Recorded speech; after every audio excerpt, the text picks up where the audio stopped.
Bueno, para empezar, primero, pues mi nombre es Paulina Luna Serpa, estoy estudiando en la licenciatura de Pedagogía Sí, yo la recomiendo mucho ahí. en la Universidad UPN. Sí. ¿Qué semestre? En quinto semestre Ya, ahorita. ahí le va la mitad ya. Bueno, entonces, tengo el gusto con... Profesor Aurelio García Rosas, maestro jubilado, 36 años de servicios activos. Ahorita 6 años de jubilado. Ahorita soy dirigente de maestros jubilados y pensionados en Tlaquepaque, de la sección 16 del sindicato de maestros. Comando 485 maestros aquí. Y de la UPN la mayoría vienen conmigo. Todos los jubilados se vienen para acá. Mira, pues entonces es un honor y es un gusto. Sí, entonces... hacerle la entrevista. Que me haya concedido. No sé, me decía que de un perfil. ¿Cuál es el objetivo del perfil? Temas de metodológicos, experiencia académica, experiencia laboral, administrativa. La intención de la entrevista pues es de que estamos viendo los teóricos de las teorías curriculares y queremos como ver qué tanto tiene que ver ya con la experiencia y la práctica. Una cosa es la teoría y otra cosa es la práctica. Yo cuando fui académico o asesor de la UPN decía a los muchachos, lean, empápese la teoría, pero la práctica es la que te va a enriquecer. Porque el maestro se enseña, no se enseña al niño con la cabeza, se enseña con el corazón a corazón y aprende más. Eso es lo que les maneja. Bueno, el tema es acerca de la teoría curricular. La primera pregunta es, ¿en todas las instituciones educativas privadas o públicas manejan un currículum ya establecido por la Secretaría de Educación Pública? ¿Cuál es la forma que lleva para la ejecución de la currícula desde la práctica docente dentro de su institución que pudiera beneficiar su propio trabajo docente? Se lleva esta metodología, se adapta al medio donde uno labora. ¿Por qué razón? Porque la metodología es noble. Hay que adaptarnos al medio geográfico, al entorno donde está la escuela. Es adaptable. Por lo tanto, el docente debemos tener la capacidad metodológica, habilidad y ética para adaptarla donde laboramos. Si no la adaptamos, vamos a fracasar. Primero es el entorno, el enfoque de los estudiantes y nosotros aplicarla. Para eso se hace que como un análisis. Un análisis en la escuela que le toque el entorno de los niños y para aplicar cómo está la currícula. Porque la currícula está plasmada, así es oficial, general. Pero es aplicable. No es aplicable para nosotros, aplicarla de acuerdo a nuestros medios, de acuerdo a las necesidades del entorno, de acuerdo al material que tengamos en la escuela. Ese ya es trabajo de nosotros. Y es trabajo de nosotros, porque hay escuelas humildes, vamos a decirlo así, no tienen los recursos suficientes, las tecnologías, por lo tanto, pues no podríamos aplicarla como debe de ser. Aplicarla con lo que tenemos, aplicarla con lo que sabemos y aplicarla con el entorno. Eso es. Muchas gracias. Entonces continuamos con la segunda. Sí. Y esto es que debido a la pandemia, hemos podido observar que la educación no está preparada para enfrentarse a dicha situación. Desde su punto de vista, si pudiera hacer un cambio, ¿qué reestructuración consideraría pertinente hacer en el currículum de alguna institución? Aquí la pandemia nos enseñó algo importante, que no estábamos preparados para una situación tan difícil como la que estamos pasando. O estamos pasando porque lo más fuerte de que ya pasó, pero estamos pasando, no más estamos acostumbrados a un trabajo normal, sin problemas de crisis sanitarias. Por lo tanto, la pandemia nos demostró que no estamos preparados física, mental, materialmente, estructuralmente, para un acontecimiento como lo que está pasando. Por lo tanto, en la currícula, planes y programas de trabajo del sistema educativo nacional ya debe tomar en cuenta para una emergencia como la que estamos pasando de la pandemia. Por lo tanto, aquí deben intervenir especialistas para que nos aconsejes cómo debemos trabajar en una situación. ¿Por qué? Porque no había los medios tecnológicos para saber. Nuestra población no está capacitada, algunos, para el movimiento del mensaje o del teléfono. Las clases en línea, a lo mejor ni el propio maestro las podía aplicar. ¿Por qué? Porque estamos acostumbrados en presencialidad, más no a distancia. A distancia, creo yo que perdimos la responsabilidad ética del docente y la responsabilidad, claro, del niño, porque no estaba acostumbrado a ese tipo de enseñanzas. Por lo tanto, el perfil curricular para la nueva generación es tomar en cuenta acontecimientos como lo que están pasando. También, incluso, bueno, yo como madre, sí se me hizo muy difícil como acostumbrar a los niños, lo que hablábamos al principio, como el entorno, porque ellos como que se acostumbran, o sea, ya tienen la idea de que van a ir a la escuela y allá se ponen atención, y en la casa era bien difícil. Aquí, el padre de familia, claro, tendrá algunos de licenciatura, pero no tienen la habilidad del maestro de las metodologías. Ellos los orientarán, pero no les van a enseñar. El niño aprendió a decir lo que el papá les dijo, mamá, pero no aprendió nuevos conocimientos. Por lo tanto, lamentablemente hubo un atorón o un rezago de conocimientos y no avanzaron a nuestro grado. Porque tanto como era a distancia, era voluntario. Era voluntario porque si quería el niño trabajar, no trabajar. Y el maestro no podía exigir más al alcance de la imagen o la planeación que le manda el niño. Y tampoco podía aplicar las medidas y perfiles de evaluación, porque no estamos acostumbrados a medir, evaluar y acreditar a un niño a distancia. Sí, no, de hecho, también, bueno, yo me di cuenta muchos de los papás que todavía tienen, o sea, exigen mucho, ¿cómo le diré? La perfección en los niños. A veces esta situación, o la mayoría de las veces, pues distorsionó mucho a los niños. Muchas veces los papás eran los que hacían las tareas. Entonces, realmente, el aprendizaje no quedó en los niños. Aquí, papá, mamá, quizá, o abuelo,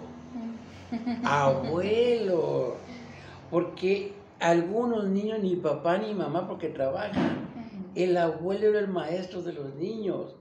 Ahora, mi respeto para los abuelos, para los papás y para las mamás, pero a lo mejor sí, algunos tienen hasta secundaria, primaria o licenciatura, pero los conocimientos actuales no son los conocimientos metodológicos de hace 10 o 15 o 20 años.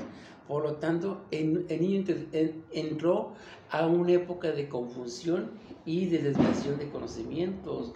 ¿A quién le creo?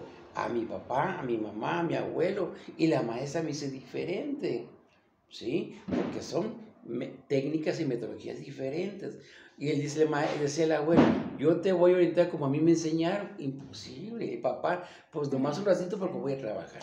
Entonces, en este sentido, hablando acerca de la pandemia, ¿usted considera que es urgente? Es urgente, necesario que intervenga la tecnología y que los futuros perfiles metodológicos, tanto técnicos, didácticos, y todo lo que conlleva al proceso de enseñanza-aprendizaje esté incluido para un caso emergente como el que estamos viviendo. ¿Usted considera, bueno, esta ya es una pregunta personal, que este acontecimiento es como un parteaguas en la educación?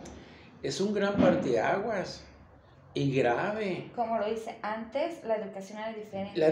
Ya se cambió la educación, cambiamos de habilidades, cambiamos de costumbres, cambiamos de destrezas, cambiamos de forma de vivir, cambiamos la forma de comunicar, cambiamos la forma de enseñar, cambiamos la forma de dirigir y cambiamos la forma de evaluar.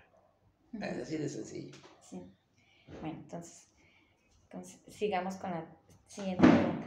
Considerando las necesidades como parte de un rezago educativo que han presentado los alumnos a partir de la pandemia, siendo usted docente dentro del sistema público, ¿qué aspectos de la malla curricular modificaría con base al rezago y necesidades en los alumnos actualmente? Es parte de lo que actualizaría las planeaciones, las actividades y los aprendizajes esperados. Yo actualizaría todo, empezando con la metodología, planes y programas de estudios. ¿Por qué razón? Todavía tenemos vigentes 2011, no estamos actualizados, por lo tanto, estamos rezagados con 10 años que no tenemos actualización de planes y programas de estudios para educación básica. Por lo tanto, aquí urge actualizar planes y programas de estudio en el sistema educativo nacional. ¿Usted considera que dentro de las planeaciones, ya con esta pandemia que ha sucedido, cree que sea, cuando ya los niños entren en el presencial o en todo el sistema educativo, entren ya completamente hacia presencial, sea necesario también, o se puede integrar también actividades de manera electrónica en línea?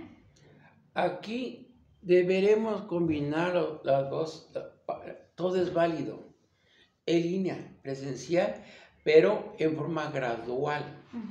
No podemos meter todo al 100 porque el niño no lo vamos a confundir más de lo que está. Por lo tanto, ahorita se está dedicando el tiempo a retomar, a realimentar y actualizar los rezagos educativos que tenemos para estar nuevamente con nuestros planes y programas de trabajo como debemos de llevar. Bueno, continuamos con la otra. El autor Basil Bernstein proponía 2 tipos de currículum, los cuales de manera general nos hablan de la comunicación e identidad social por medio de 8 códigos sociolingüísticos. Entre ellos son los órdenes de los significados del conocimiento adquirido del aprendizaje y el lenguaje directo, como un factor relevante que puede llegar hasta el fracaso escolar.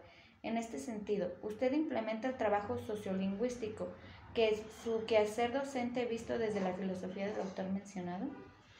Sí, porque la socialización es importante.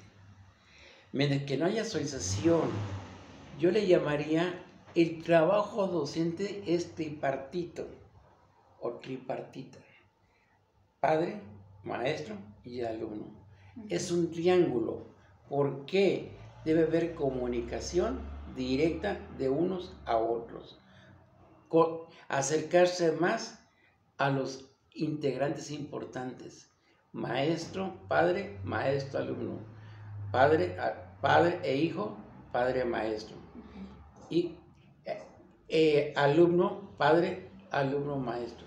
Es una comunicación triangular. Por lo tanto, es importante esa socialización. Porque, bueno, en este sentido, un comentario.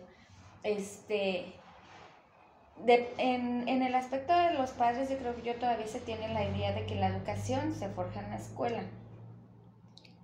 Y bien sabemos que la educación se empieza desde casa. Aquí hay Muchos un principio. de los padres los mandan a que los eduquen a la escuela. Sí, aquí hay un principio popular. Exactamente. Hay un principio y tiene razón ese principio popular. Se educa en casa, se enseña ciencia en la escuela. La educación es en casa. La ciencia y la tecnología y conocimientos nuevos en la escuela con asesoramiento del maestro.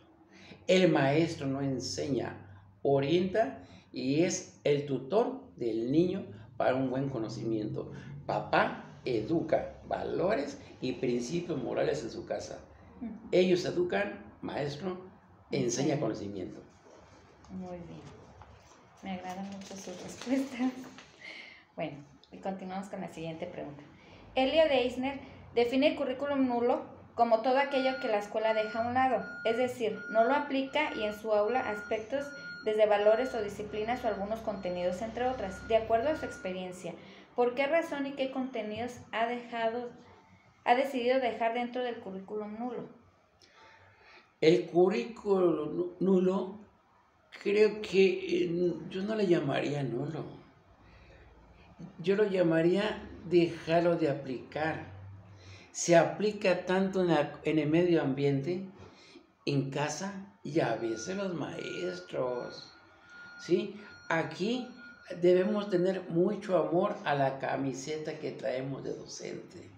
Por lo tanto, el conocimiento nulo para mí, pues sí existe, hay que retomarlo. Todo es importante para la preparación de los niños y las niñas de México. No hay nulo para mí. Todo es importante siempre y cuando llevar la aplicación, la orientación y el camino adecuado para tener buenos ciudadanos. Muy bien, muchas gracias. La sexta pregunta. Philippe Renaud habla del currículum real como una propuesta basada en el currículum formal y se conoce que el currículum real analiza las necesidades del aula y las adapta al contexto de los alumnos para el desarrollo del proceso de enseñanza-aprendizaje. En ese caso, ¿usted qué herramientas utiliza para analizar el contexto de su aula y qué opina acerca de modificar la planeación currículum que trabaja para las necesidades del alumno? Aquí debemos aplicar el currículo de planes y programas de trabajo del Sistema Educativo Nacional a las necesidades que tenemos y tanto la comunidad y la escuela. ¿Con qué material cuento? ¿Cómo lo voy a aplicar? Y cómo el niño lo va a practicar en su vida cotidiana. Porque él va a reflejar la enseñanza en su medio ambiente. Mas no lo vamos a ver nosotros, lo va a ver la sociedad y sus padres de familia. Por eso a veces papá dice, este niño va bien orientado, este niño no va muy orientado. El mismo alumno, niña o niño, él siente cuando verdaderamente está llevando una buena orientación. ¿Sí?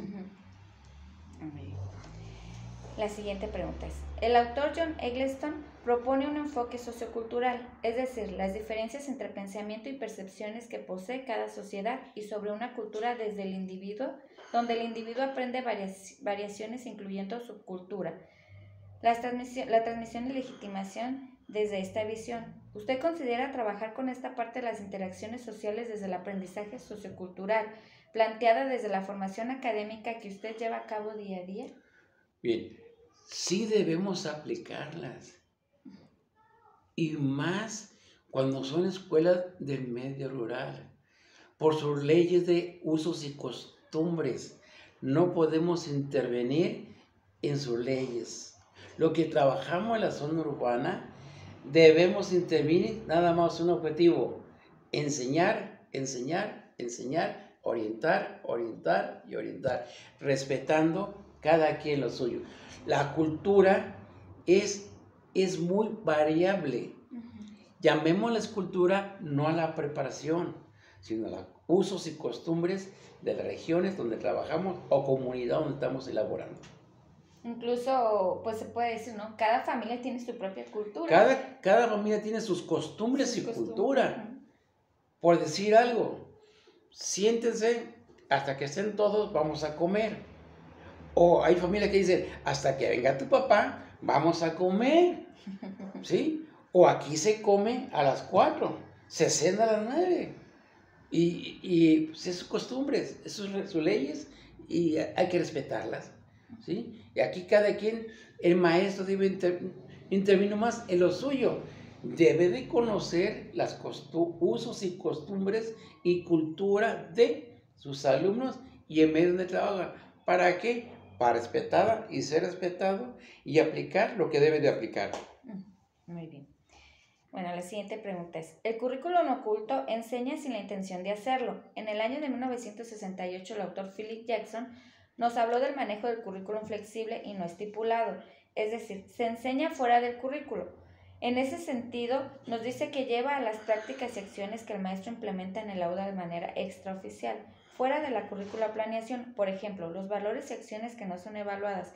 Otro autor que sustenta lo antes dicho es Henry Giroux, el cual hace mención de que todo lo que se enseña en las aulas no se aplica en el currículum. Hay cosas que se enseñan, pero de las cuales nunca se hablan. Desde esta visión, ¿usted qué prácticas realiza o realizó que conlleve a la